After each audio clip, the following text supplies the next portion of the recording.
फोलिस catheter लगाते समय हमें किन बातों का ध्यान रखना चाहिए? सबसे पहले तो हम लोगों को एसेप्टिक और एंटीसेप्टिक प्रिकॉशन रखना है। प्रिकॉशन में क्या है कि हमारा हैंड वॉश होना चाहिए लगाने से पहले।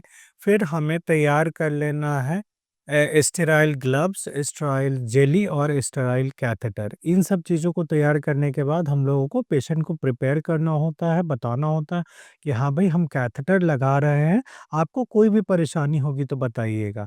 तो अब क्या करते हैं कि कैथेटर को लुब्रिकेट करने के लिए उस पे अच्छी मात्रा में हम लोग जेली का यूज़ करते हैं। फिर कैथेटर को जब हम लोग यूरेथ्रा के थ्रू ब्लैडर में डालते हैं, तो हम लोगों को बलून फुलाने से पहले ये चीज़ देख लेना होता है कि यूरिन मेरा आना स्टार्ट हुआ कि नहीं।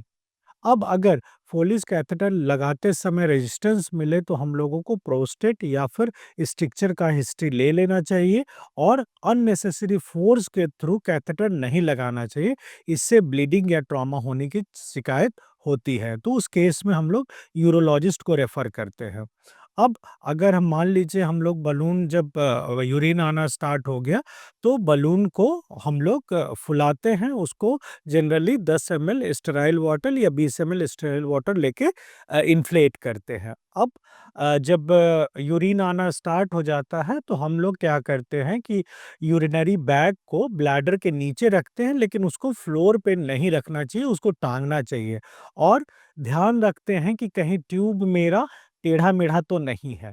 इन सब बातों को जानने के बाद हम लोग मेंशन करते हैं कि इंडिकेशन क्या था कैथेटर लगाने का और उसके कॉम्प्लिकेशन के बारे में भी पेशेंट को बताते हैं। जैसे यूरिन का रेड होना, यूरिन का हेजी आना या पेट में दर्द आना, तो इन सब बातों का ख़्याल रखना होता है कैथेटर लगाते समय और कैथेटर जब पेशेंट कैरी कर रहा है तब।